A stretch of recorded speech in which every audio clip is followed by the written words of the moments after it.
Hey there, tech enthusiasts.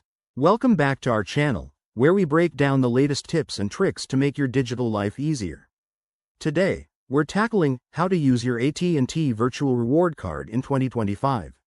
If you've got one of these handy digital gift cards from AT&T, you're in for a treat.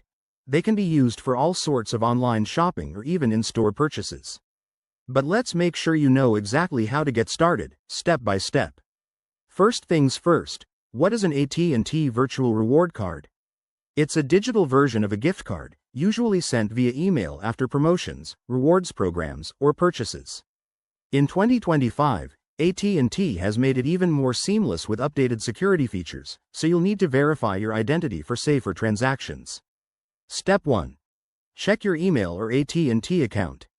Once you receive the card, open the email from AT&T and look for a unique code or link to access your virtual card.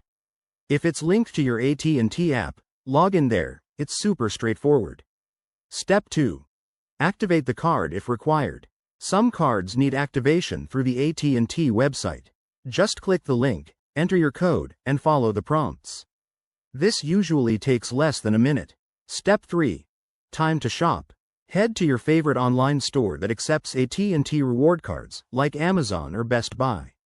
Enter the card details at checkout. Think of it like using a prepaid card. For in-store use, you might need to generate a temporary card number through the AT&T app. One quick tip. Keep an eye on the expiration date and any terms and conditions.